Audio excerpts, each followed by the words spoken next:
본문을 보면은 니고데모라는 사람이 등장합니다. 우리가 니고데모 너무나 잘 알고 있는데 먼저 이 본문을 좀 살펴보기 전에 니고데모에 대해서 우리가 조금 이해를 할 필요가 있습니다. 니고데모는 예수님을 어떻게 이해하고 있었을까? 이것을 먼저 우리가 좀 살펴봤으면 좋겠습니다. 2절에 니고데모가 밤에 예수님을 찾아와서 이렇게 말합니다. 라비어, 우리가 당신은 하나님께로서 오신 선생인 줄 아나이다. 하나님이 함께 하시지 아니하시면 당신의 행하시는 이 표적을 아무라도 할 수 없음이니이다. 예수께서 행하신 표적을 통해서 니고데모는 이 예수님이 범상치 않은 인물이라는 것을 알아봤습니다. 그래서 나름 예수님을 이렇게 알아본 것을 밤늦게 찾아와 가지고 예수님에게 얘기하고 있는 겁니다. 그렇다면은 니고데모의 이 고백을 통해서 보면 니고데모가 당신은 하나님께로서 오신 선생이십니다. 이렇게 말하고 있는데 이 말의 의미가 니고데모는 예수님을 어떻게 이해하고 있었을까 하면 우리가 생각을 해볼 필요가 있습니다. 니고데모가 예수님이 하나님이신 것을 이해했다는 의미일까요? 아니면은 또 다른 의미가 있을까요? 이 니고데모의 대답과 또 다른 사람의 대답을, 예수님에 대한 대답을 비교해 보면은 아주 명확히 알 수가 있습니다. 1절에 보면 예수님께서 제자들을 부르실 때 나다니엘을 만나시고 나다니엘이 예수님이 어떤 분이신지를 그가 깨닫게 되었을 때 나다니엘이 예수님을 향하여 했던 고백이 있습니다. 1장 49절에 보면 나다니엘이 예수님이 어떤 분이신지를 알아보고 나서 그가 예수님을 향하여 한 고백입니다. 49절에 라비어, 당신은 하나님의 아들이시오 당신은 이스라엘의 임금이로소이다. 이렇게 말하고 있습니다. 나다니엘의 고백과 니고데모의 고백을 들어보면 이 고백은 완전히 다르다는 것을 알 수가 있습니다. 그렇다면 니고데모는 예수님이 하나님이신 것을 과연 알아봤을까라는 것을 질문해 볼 때 아직 니고데모는 예수님께서 범상치 않은 인물이라는 것은 알고 있었지만 그분이 하나님이시라는 것까지는 아직 이해하지 못하고 있었다고 볼 수 있습니다. 그러니까 예수님께서 하나님이 보내신 구약의 어떤 능력 있는 엘리야 같은 선지자 같은 사람으로는 이해했을지 몰라도 그분이 하나님이시라는 것을 이해하지는 못했다라고 볼 수가 있는 것입니다. 니고데모가 어떤 사람이냐 하면은 이 사람은 유대인의 관원이라 이렇게 설명해 주고 있는데 유대인의 관원이라는 것은 당시에 예루살렘의 산헤드린 공회 공의원이라는 의미입니다. 그러니까 오늘날로 얘기하면 뭐 국회의원 같은 거겠죠. 그러니까 최고의 위치에 있는 사람입니다. 그리고 니고데모는 바리새인입니다. 하나님의 말씀을 누구보다도 잘 아는 자요. 그리고 그 말씀을 가르치는 자였습니다. 이러한 위치에 있는 니고데모가 아직 예수님이 하나님이신 것을 알지 못하고 있다는 것을 우리가 좀 이해할 수 있어야 됩니다. 이러한 니고데모에게 예수님께서 뭐라고 대답하시냐 하면은 3절에 진실로 진실로 내게 이르노니 사람이 거듭나지 아니하면 하나님 나라를 볼 수 없느니라. 이렇게 니고데모에게 밤에 찾아와서 예수님에게 말하고 있는 니고데모에게 예수님의 답변입니다. 어떻게 보면 이 답변은 동문서답과 같은 거죠. 예수님이 가끔가다 이런 말씀을 좀 하시는데 요즘 그 박항서 감독이 그 베트남 감독이 돼가지고 굉장히 히트를 치고 있죠. 그래가지고 그게 많이 이슈가 됐는데 나다니엘이 아니죠.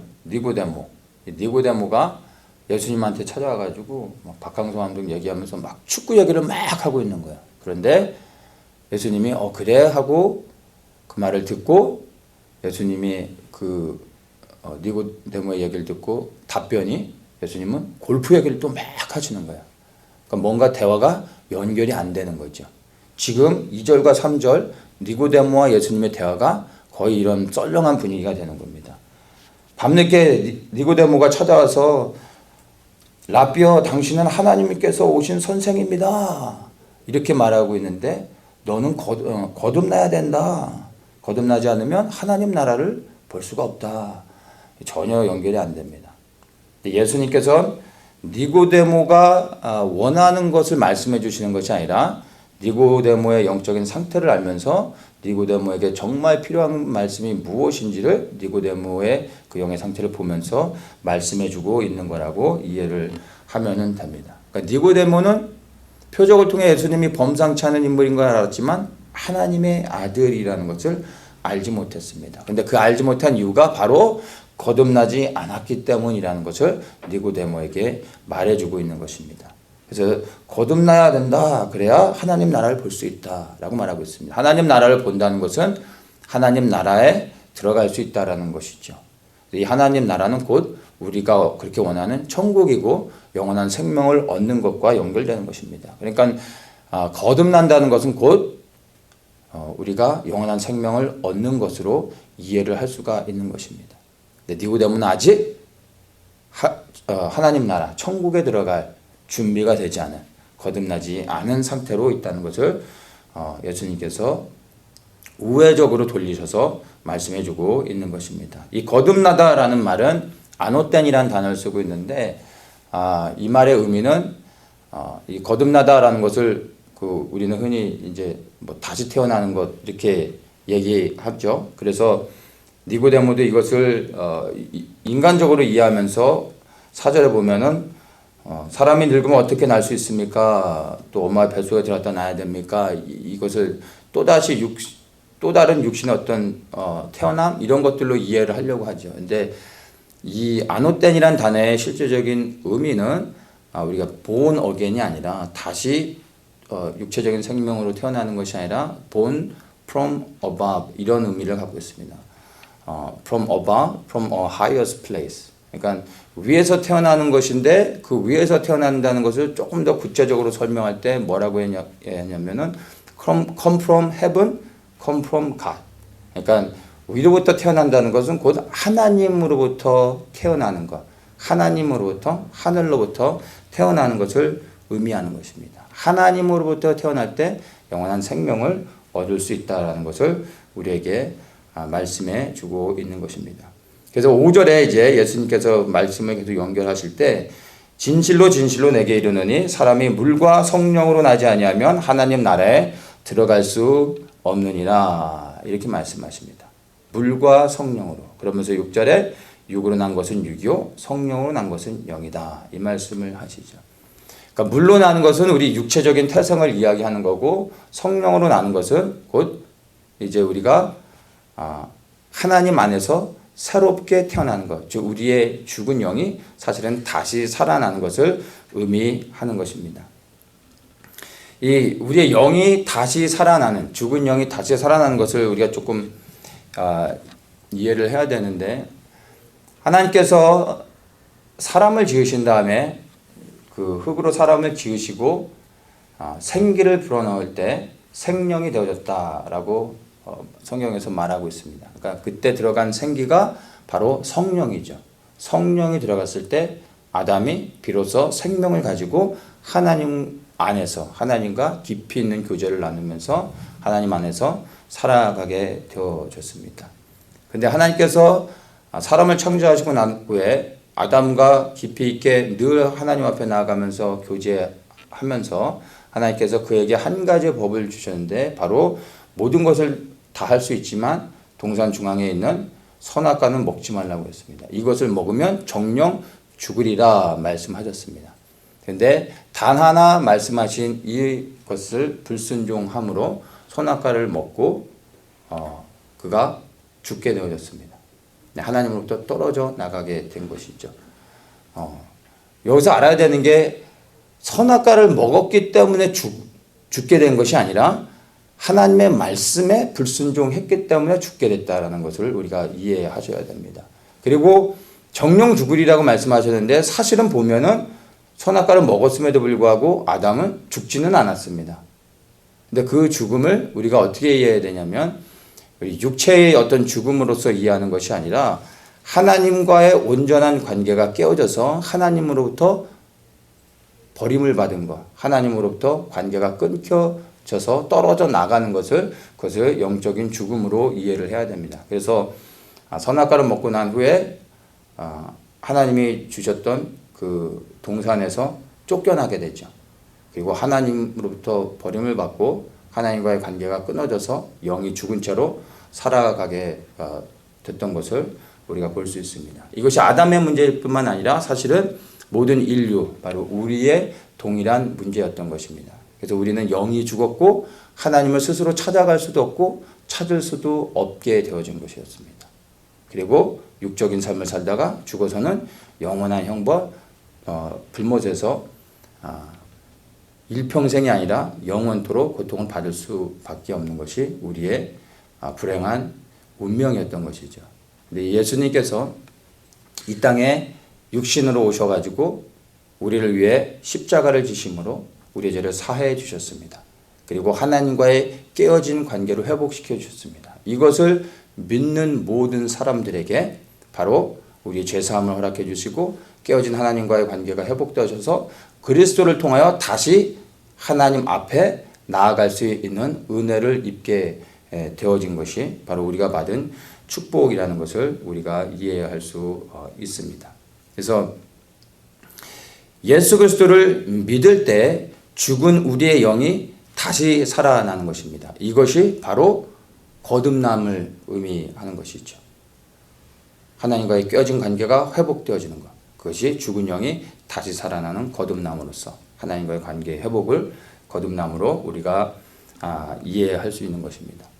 그러니까 하나님과의 관계가 깨어져서 우리의 영이 죽어 있을 때는 우리의 영이 육에 완전히 굴복되어져 살아갈 수밖에 없었습니다. 영이 죽었기 때문에 영 스스로가 할 수 있는 것이 없죠. 그래서 육에 완전히 굴복되어져서 육적인 삶을 살아갈 수밖에 없습니다. 그 육적인 삶을 살아가는 사람들보다 조금 한 단계 그래도 좀 더 수준 있게 살아가는 사람들이 혼적인 삶을 사는 사람들입니다. 그러나 영의 삶을 살아갈 수 있는 사람은 아무도 없었죠. 그게 이제 우리의 상태였는데 우리가 예수 그리스도를 믿고 죽은 영이 다시 살아나 그리스도를 통하여 하나님과의 관계가 회복되어져서 이제 영적인 삶을 살아가는 사람들, 즉 하나님의 말씀에 다시 순종하면서 살아가려고 하는 사람들에게 이제 새로운 삶이 시작되는데 그 순간부터 어떤 것이 기다리냐면 바로 영적인 전쟁이 시작되어지는 것입니다. 우리의 영이 죽어서 육에 굴복되어 살아갈 때는 육에 속하였기 때문에 육과 싸울 일이 없었죠. 그러나 우리의 영이 되살아남을 통하여 하나님의 법에 순종하려고 하는 순간부터 이제 영적인 전쟁이 시작되어지는 것입니다. 그래서 우리 육이 원하는 것과 하나님의 영이 우리에게 원하는 것은 다르죠. 그럼 거기서부터 충돌이 일어나고 문제가 생기죠. 이제 영적인 전쟁이 시작되어지는 것입니다. 이 영적 전쟁터가 어디냐 하면 우리 집 앞에 앞마당이 아니라 우리의 영적 전쟁터는 바로 우리의 생각입니다. 우리의 생각의 영역. 거기가 바로 우리가 흔히 얘기하는 지정의가 있는 것. 우리의 지성, 감정, 의지의 영역이 있는 우리의 생각. 이것을 혼의 영역이라고도 말하죠. 이 생각 안에서 전쟁이 일어나는 것입니다. 하나님의 법과 세상의 법이 충돌을 일으키면서 싸우는 거죠. 그러니까 우리가 예수 그리스도를 믿고 우리의 영이 살아나 하나님의 말씀에 순종하며 이제 주님을 위해 살아가려고 결단하고 헌신하는데도 불구하고 우리가 경험하는 게 무엇입니까? 우리가 원치 않는 육의 법에 우리가 굴복되어지고 주님께 순종하길 원하지만 그렇게 하지 못하고 계속해서 실패하는 우리를 발견하게 됩니다. 그리고 우리가 낙심하게 되죠. 근데 우리가 이제 이것을 이해해야 됩니다. 우리 영적으로 우리가 다시 거듭나 영의 생명을 얻어서 그리스도의 법에 순종하면서 그리스도를 위해 살아가려고 헌신하고 결단하지만 이것은요 과정이 필요한 것입니다. 육의 생명이 태어나는 것과 영의 생명이 태어나는 것은 동일한 원리입니다. 어린아이가 태어났다고 해서 태어나는 순간 이 어린아이가 막 벌떡 일어나가지고 막 뛰어다니고 무거운 것도 번쩍번쩍 들고 이러는 게 아니잖아요. 시간이 지나야 됩니다. 부모를 통해 양육을 받아야 됩니다. 보호를 받아야 되고요. 잘 먹여줘야 되고 잘 키워줘야 됩니다. 그래서 성인이 될 때까지 그 온전한 양육이 필요하죠. 그 후로 스스로 이제 설 수 있게 되는 것입니다. 영적인 원리도 아주 이 육의 그 성장과 동일한 것입니다. 시간이 필요합니다. 이 과정이 있어야 되는 겁니다. 하나님의 법에 순종하려고 하지만 우리는 실패하게 될 것입니다. 왜냐하면 우리의 영이 이제 태어나 이제 아직은 강건하지 못하기 때문에 힘을 얻을 때까지는 기다려야 되는 것이죠. 그래서 우리가 정말 주님을 사랑해서 주님 앞에 순종하려고 하는데도 다짐하지만 또 넘어지고 실패할 때 여러분 낙심하지 마십시오. 그렇다고 죄 안에 머물며 살라고 하는 건 아니지만 여러분 그렇게 우리가 범죄하고 또 이렇게 하나님 앞에서 실수할 때 여러분 즉시로 일어나 다시 주님을 찾고 그 보혈의 피를 의지하면서 다시 회복되어져 또 나아가는 것입니다.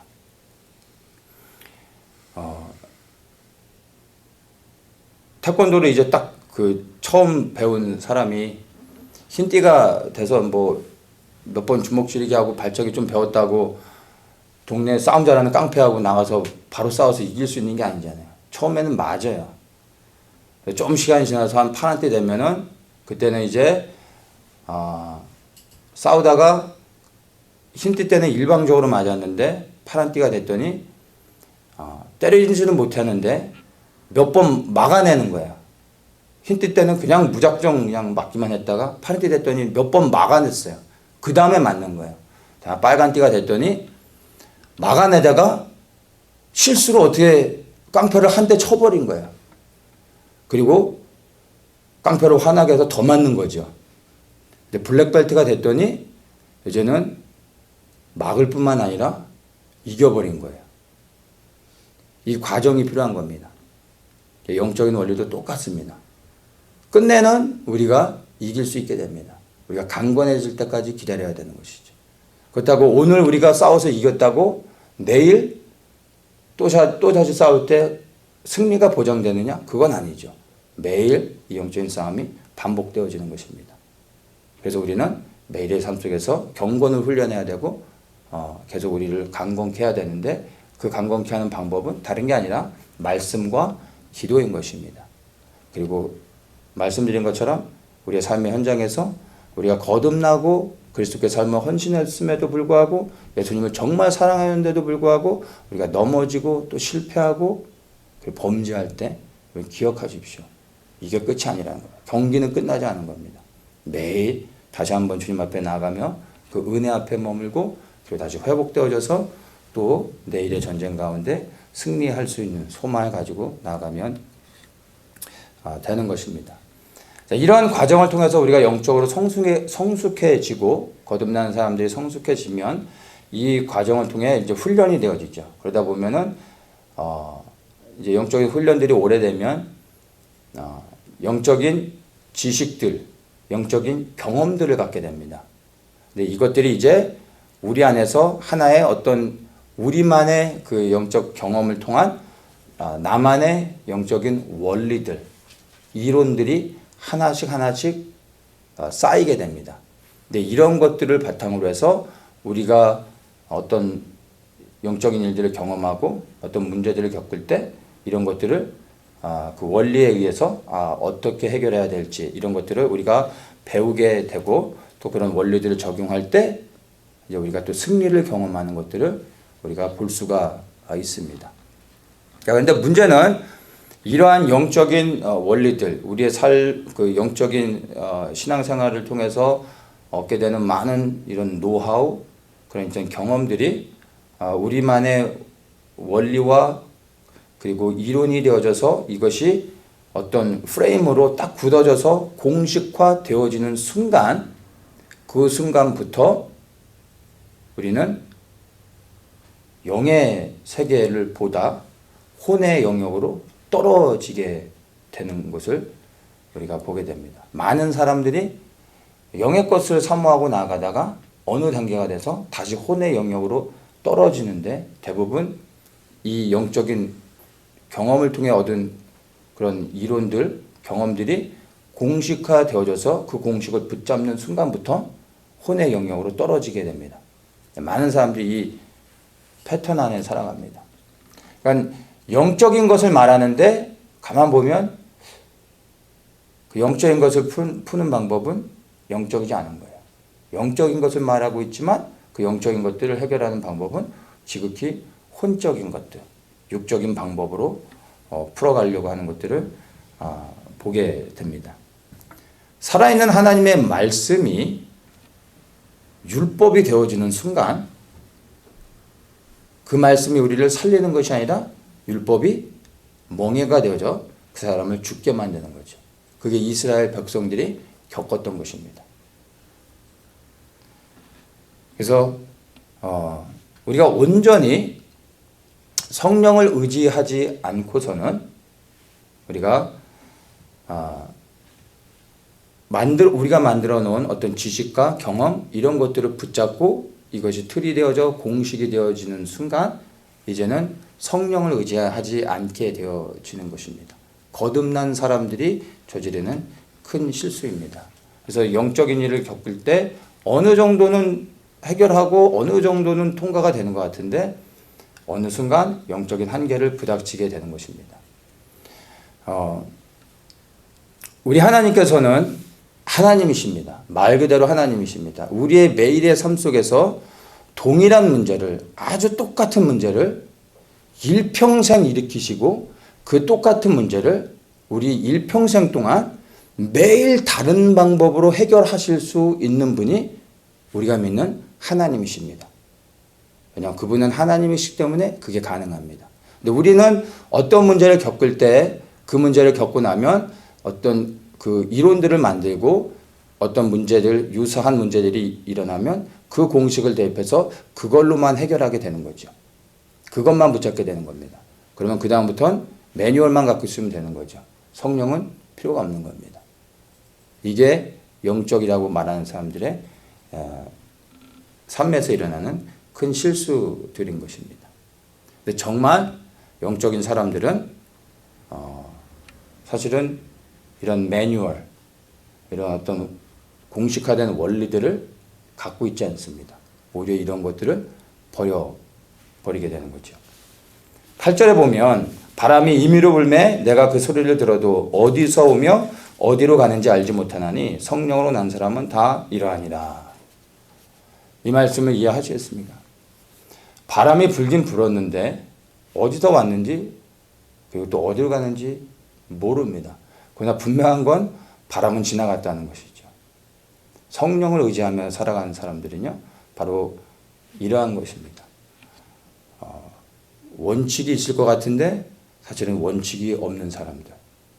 뭔가 이렇게 그 혼적인 사람들이 볼 때 딱 이런 규격이 있고 틀이 있고 또 이렇게 공식화된 어떤 나름대로의 이런 규칙이 있는 사람들이 아주 탁탁탁 이렇게 살아가는 사람들이 볼 때는 뭔가 이 영적인 사람들은 나사가 한두 개 빠져있는 약간 좀 이렇게 좀 부족한 사람처럼 보일 수 있습니다.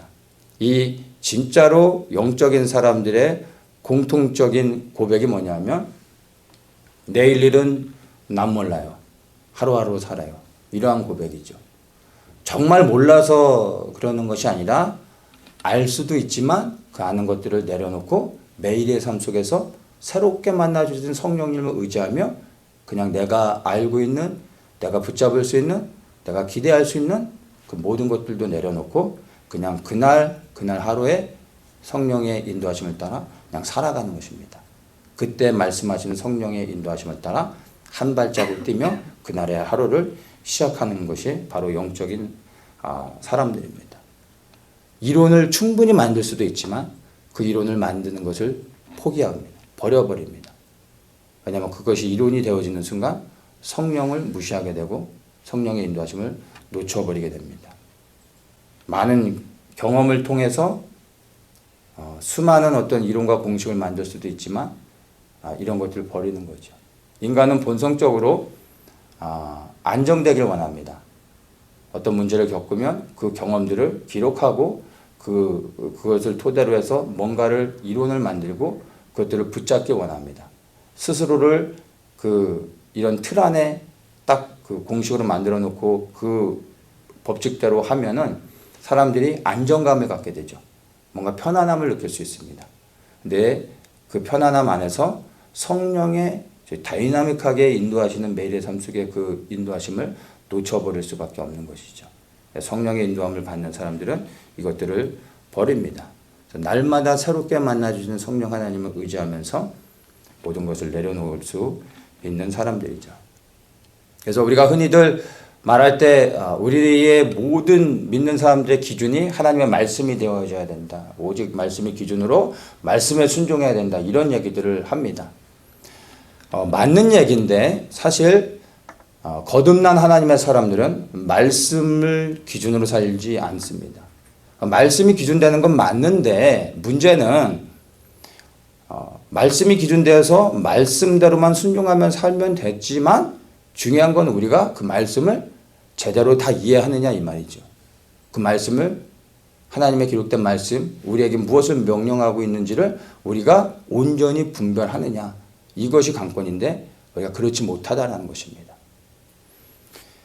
베드로가 기도할 때 환상 가운데서 부정한 음식이 내려왔어요. 또 베드로가 하나님 제가 누굽니까? 베드로 아닙니까? 저보고 이런 부정한 음식을 먹으라고요? 저를 어떻게 보시는 겁니까? 뭐 이렇게 대답은 안 했지만 이제 거부하잖아요.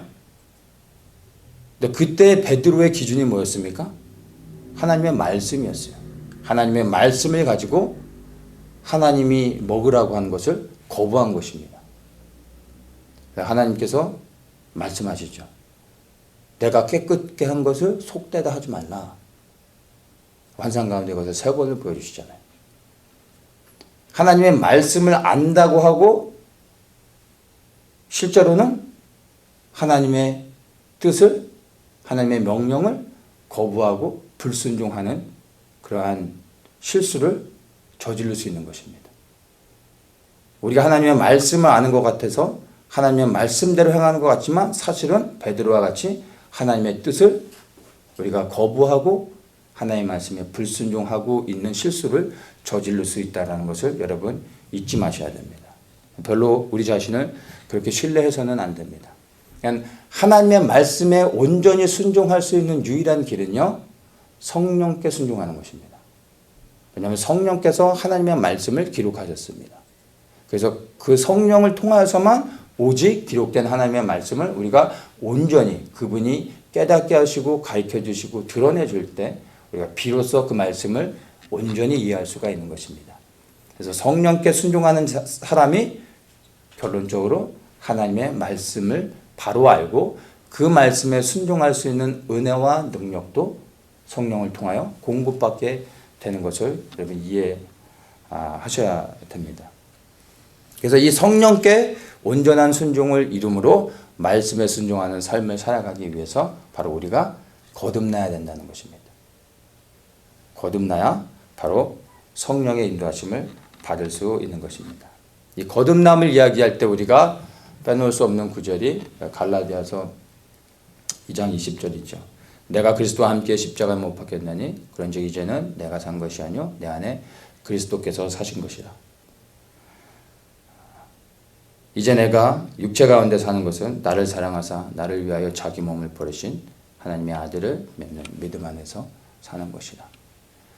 이 고백에 보면 그리스도가 내 안에서 사는 것, 예수 그리스도가 내 안에서 사는 게 그게 거듭나는 것인데 이 거듭남을 위해 그리스도가 내 안에 사시기 위해 먼저 선행되어져야 될 그 충족되어야 될 조건이 뭐냐면 그리스도와 함께 십자가에 내가 못 박혀야 된다는 것입니다.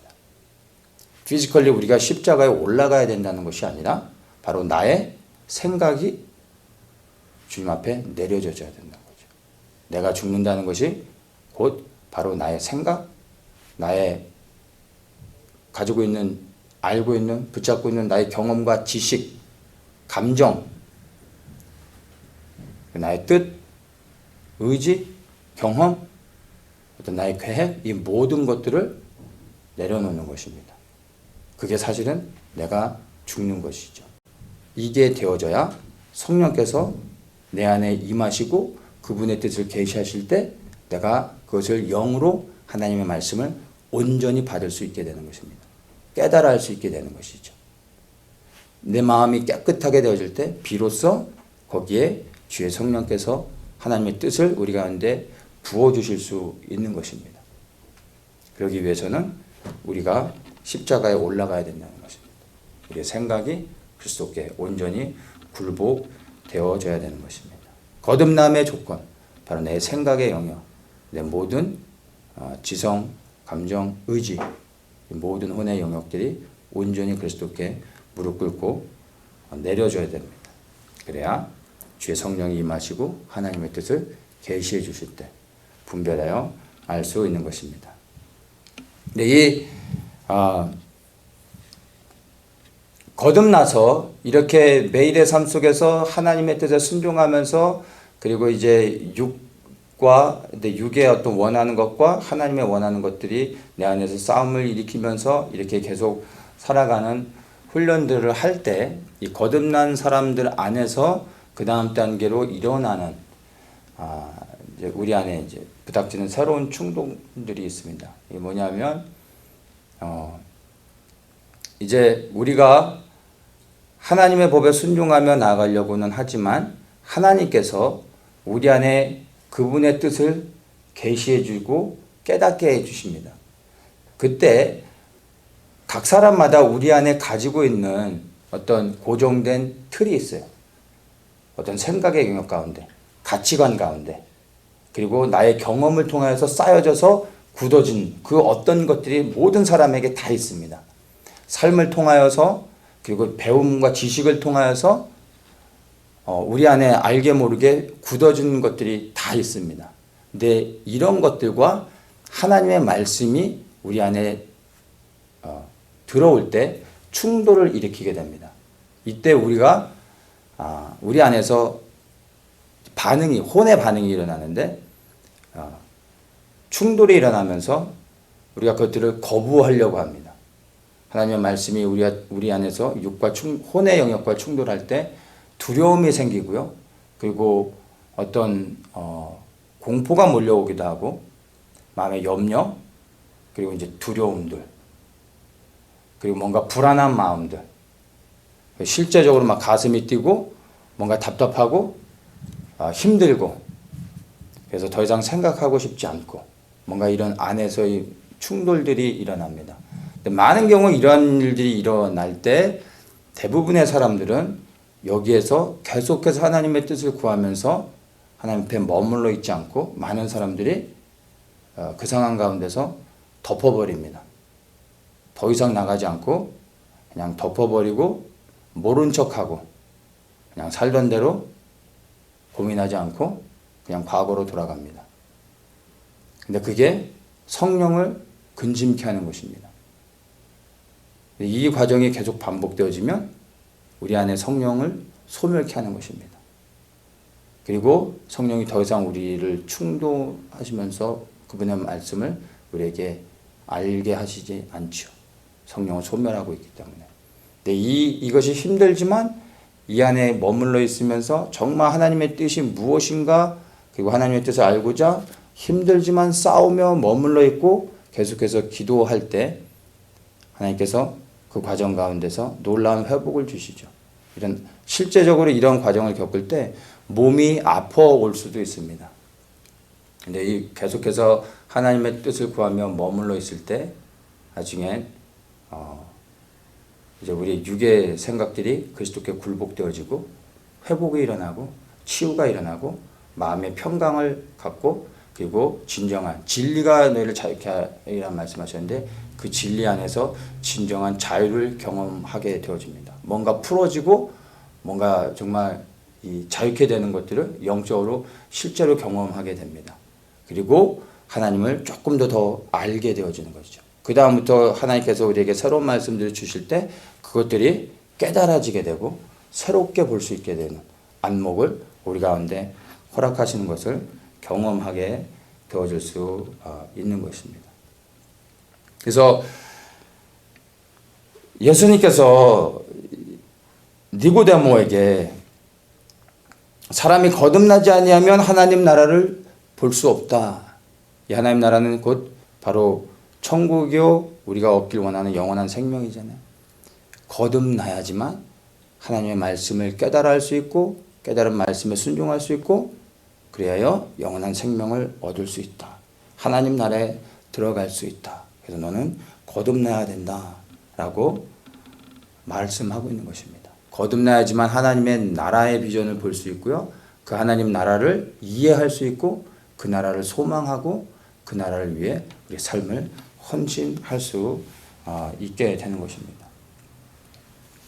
12절에 보면요. 내가 땅의 일을 말하여도 너희가 믿지 아니하거든 하물며 하늘의 일을 말하면 어떻게 믿겠느냐. 여기서 땅의 일이라는 것은 세속적인 일, 어떤 하나님과 상관없는 세상의 일들을 말하는 게 아니라 바로 땅에서 풀어지는 하나님의 일들을 이야기하는 겁니다. 이 하나님이 땅에서 풀어내고 있는 하나님의 일들도 그 땅에서 일어나는 하나님의 계획들을 이야기해줘도 너가 이해하지 못하는데 하물며 하늘에서 풀어지고 있는 하늘의 신령한 뜻을 내가 이야기한들 너희들이 알 수 있겠느냐. 이것을 말해주고 있는 것입니다. 여기서 말하는 땅에서 풀어지고 있는 하나님의 일들, 그것들이 뭐가 있을까요? 니고데모의 상황이 아니라 우리의 삶의 상황 가운데 이 땅에서 풀어지고 있는 하늘의 일들, 하나님의 일들 우리가 볼 수 있어야 되는 것입니다. 한국을 위해서 기도하고 있는데 지금 대한민국 땅에서 일어나고 있는 그러한 일들이 하나님의 뜻 안에서 어떻게 우리가 이해를 해야 되는지 그런 것들을 볼 수 있는 안목이 우리가 거듭날 때 그것들을 육의 눈이 아닌 영의 눈으로 볼 수 있는 것입니다. 이거는 공산주의와 민주주의의 그런 개념으로 대한민국을 봐서도 안 되고요. 좌파와 우파도 아니고요. 전쟁이 일어날 것이냐 아니냐, 하나님의 심판이 있을 것이냐 없느냐, 통일이 될 거냐 아니냐 이런 거의 관점이 사실은 아닙니다. 이 모든 것을 하나님의 관점으로 볼 수 있어야 됩니다. 모든 것을 넘어 대한민국이 아닌 하나님의 뜻이 이루어지는 그 과정 안에서 대한민국을 볼 수 있는 안목을 가져야 되는 것입니다. 그러면 전쟁이 임하더라도 하나님의 심판이 있게 된다 할지라도 혹 통일이 안 된다 할지라도 그 과정 가운데서 이 대한민국이 하나님의 뜻을 이루는 하나님의 나라가 이 땅에 이루어지게 하는 일들을 위해 대한민국을 통해 하나님께서 행하실 일들을 우리가 여전히 붙잡고 기도하며 나아갈 수 있게 되는 것입니다. 그 대한민국에서 일어나고 있는 실제적인 일들을 넘어 영의 세계에서 풀어지는 하나님의 일들을 볼 수 있어야 되는 것입니다. 또한 이스라엘에 대한 것입니다. 이런 것들이 이스라엘에 대한 것들 이 땅에서 풀어지는 하나님의 일들 가운데 가장 중요한 것이라고 말할 수 있습니다. 아브라함을 통해서 이스라엘과 언약하신 하나님의 언약은 말 그대로 문자적으로 이스라엘인 것입니다. 이 이스라엘을 우리가 거듭남으로 영의 눈을 열어 실제로 보지 않으면 기록되어진 예언의 말씀들, 앞으로 우리가 살아가고 있는 세상 가운데 펼쳐질 일들을 온전히 분별하여 알 수가 없습니다. 이 이스라엘을 향한 하나님의 예언의 말씀들, 이스라엘을 향한 회복의 말씀들은 그리고 이스라엘을 향한 축복의 말씀들은 여전히 이스라엘인 것입니다. 그래서 하나님께서 이스라엘을 1900년 만에 다시 이 땅 가운데 회복시키시고 그 역사들을 하나님의 예언의 말씀들이 성취되어져 가게 하고 계신 것을 볼 수가 있습니다. 우리가 영적인 이스라엘, 이방인들이 영적인 이스라엘이 될 수는 있지만 실제 이스라엘은 아닙니다. 하나님의 택한 이스라엘 백성들을 하나님이 회복시키신 것을 볼 수 있어야 그래야 이 시대 가운데 풀어지는 모든 일들이 이스라엘 중심으로 해서 이해할 수 있게 됩니다. 이것이 거듭나어질 때 우리가 이스라엘에서 풀어지는 일들을 또한 볼 수 있는 안목을 갖게 되는 것입니다. 미국도 마찬가지죠. 도널드 트럼프가 세워진 다음에 하나님께서 미국을 다시 회복시키시며 그 트럼프 공언대로 Make America Great Again 이렇게 되어질 것처럼 생각한다면 그거는 착각인 것입니다. 트럼프를 통하여 또 미국을 통하여 하나님의 행하실 일들이 있습니다. 그 일들을 위하여 하나님께서 세우셨죠. 잠시 하나님께서 지금 이 시기 가운데 미국을 통하여 행하시는 일들이 있는데 그것을 넘어 더 큰 것을 볼 수 있어야 되는 것입니다. 반면에 이 미국 안에서 여전히 하나님을 대적하는 수많은 일들이 있고 그리고 하나님의 심판들이 임할 수밖에 없는 많은 일들이 계속해서 쌓여져 가고 있다는 것도 우리가 분별해서 볼 수 있어야 됩니다. 이것들을 볼 수 있어야 미국을 위해 우리가 어떻게 바르게 기도할 수 있는지도 분별할 수 있게 됩니다. 기회가 되어지고 상황이 딱 이렇게 되면 미국에 대한 그리고 도널드 트럼프에 대한 이야기들은 나중에 좀 더 자세히 나누도록 하겠습니다. 그리고 이제 또 우리가 거듭남으로 이 교회에 대한 문제들도 볼 수 있어야 됩니다. 오늘날 그리스도의 이름으로 세워진 수많은 이 교회들, 이 모든 교회라고 말할 수는 없지만 세워진 많은 교회들이 사실은 교회 안에 그리스도는 없습니다. 교회 안에서 예수 그리스도만을 예배하는 것이 아니라 그리스도가 아닌 다른 것들을 섬기고 예배하고 예수 그리스도 없이 즐거워하는 일들이 교회 안에 일어나고 있는 현상이죠. 우상 숭배가 넘쳐나는 것이 세상 밖의 일이 아니요 교회의 모습인 것입니다. 그리고 이 교회 안에서 이제 실제적인 배도들이 일어나고 있습니다. 하나님의 심판이 임할 때 그 심판은 하나님의 집에서부터 시작된다고 말하죠. 그리고 이 교회의 지금 우상 숭배와 하나님을 떠나 배도하고 있는 일들이 전 세계적으로 일어나고 있는 이것을 보면서 우리가 얼마나 그리스도의 재림이 임박해져 있고 하나님의 심판이 이 땅 가운데 부어지고 있는지를 분별하여 볼 수 있는 것입니다. 이 모든 것들이 거듭날 때 영의 눈을 열어주실 때 볼 수 있는 것이죠. 그러면 교회를 위해 우리가 부흥을 위해 기도해야 될지 회복을 위해 기도해야 될지 아니면 이 교회 가운데서 세상에 세워진 수많은 교회들 가운데서 구별되어진 하나님의 백성들이 타협하지 않고 순수하게 생명 들여 주님만을 섬기기로 헌신하는 사람들이 구별되어져 나와 이들이 하나님의 영광을 위해 그렇게 나아가는 것을 위해 기도해야 되는지 그런 것들을 우리가 분별하여 볼 수가 있습니다. 하나 더 중요한 것은 뭐냐면 바로 거듭남을 통하여 내 삶을 바로 볼 수 있어야 되는 것입니다. 우리가 이스라엘을 품고 기도하고 대한민국을 위해 기도했음에도 불구하고 내 삶 속에서 풀어지고 있는 하나님의 뜻을 영의 눈을 열어 온전히 분별하지 못하여 하나님의 뜻 안에 순종하지 못한다면 결국엔 하나님의 나라 영광을 위해 기도하다가 나의 영혼은 버림을 받을 수도 있다는 것입니다. 이것이 무서운 것이죠. 하나님의 나라를 위해 그렇게 헌신하여 기도했음에도 불구하고 나는 실제적인 삶은 하나님과 상관없는 하나님의 뜻 안에 온전한 순종을 이루지 않고 살아갈 수도 있다는 것입니다. 마태복음 7장에서 예수님이 두렵게 하시는 말씀이었던 것을 우리가 기억할 수 있어야 됩니다. 무엇보다 우리가 거듭남을 통하여 우리의 삶에 하나님께서 이 땅에서 우리를 통하여 우리 개개인 각 사람을 통하여 어떠한 일들을 계획하고 계시고 그 일들을 풀어가길 원하시는지를 우리가 분별하여 볼 수 있는 그런 안목을 가져야 되는 것입니다.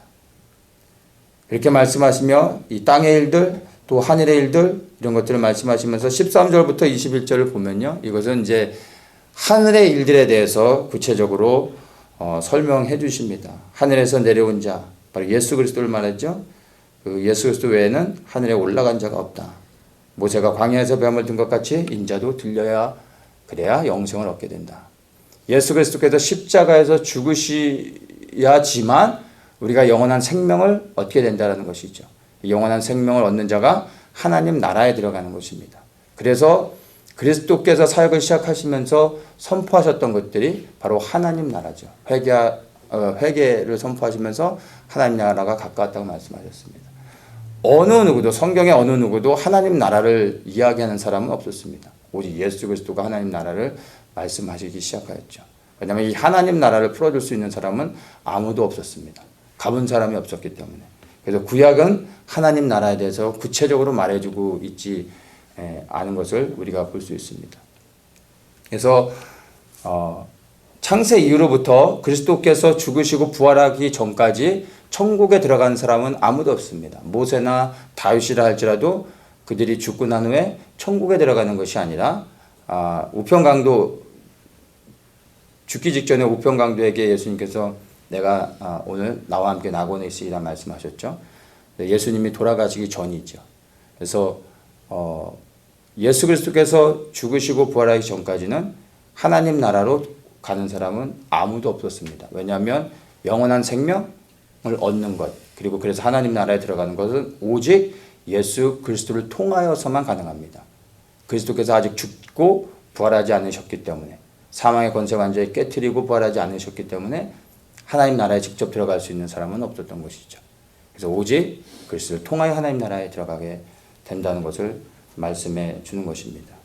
그리고 이제 주님께서 이미 부활하셨기 때문에 예수 그리스도를 믿는 우리 모든 그리스도인들은 이제 그리스도를 통하여 우리가 이제는 하나님 나라에 직접 들어갈 수 있게 됐다는 것을 우리에게 말해주고 있는 것입니다.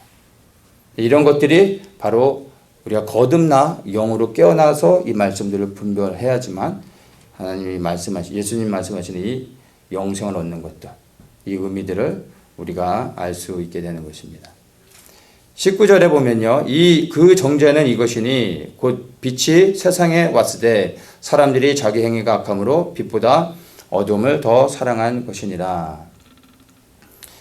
빛이 임하면 어둠에 속해 있던 사람들은 자기의 그 악한 행위들이 드러나기 때문에 그 빛을 거부하게 됩니다.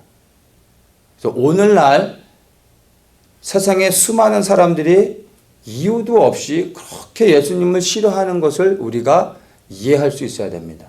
왜냐하면 하나님의 나라가 이 땅 가운데 가까이 오고 있기 때문에, 즉 빛이 더욱더 강력히 임하고 있기 때문에 어둠에 있는 사람들이 그 빛을 거부하는 것입니다. 예수님을 그렇게 싫어하는 사람들이 많은데 싫어하는 이유를 물어보면 본인도 몰라요. 설명하지 못해요. 근데 예수님을 너무 싫어해요. 그리고 예수님을 온전히 바르게 믿는 사람들을 테러리스트로, 그리고 아주 과격한 사람들로, 상종할 수 없는 사람들로, 관용하지 못하는 사람들로 세상이 다 지금 예수님을 믿는 사람들을 거부하고 미워하고 있습니다. 왜요? 빛이 강력히 임하고 있기 때문에 어둠에 있는 사람들은 더욱더 빛을 거부하게 됩니다. 그래서 예수 그리스도를 온전히 순종하며 따라가는 사람들은 이 세상에서 더욱더 미움을 받게 되는 것입니다. 그것이 우리가 살아가고 있는 오늘날의 세상임을 우리가 알 수 있어야 됩니다. 21절에 보면은 이제 진리를 쫓는 자는 빛으로 나니 이는 그 행위가 하나님 안에서 행한 것임을 나타내려 합니다. 이렇게 말씀하십니다. 진리를 쫓는 자들만이 빛으로 나오게 됩니다. 그런데 이 진리를 쫓기 위해서는요, 거듭나셔야지만 됩니다. 거듭난 자만이. 그래서 영의 눈이 열려지고 그 영으로서 성령의 인도하심을 따라 진리이신 그리스도를 따라가는 자들만이 빛 가운데 나아갈 수 있게 됩니다. 근데 바로 진리를 따라가기 위해 거듭나야 되는데, 이 거듭남은 말씀을 우리가 나눴던 것처럼 나의 생각, 내 감정, 내 지식, 그리고 의지, 이 모든 것들을 내려놓아야 되는 겁니다.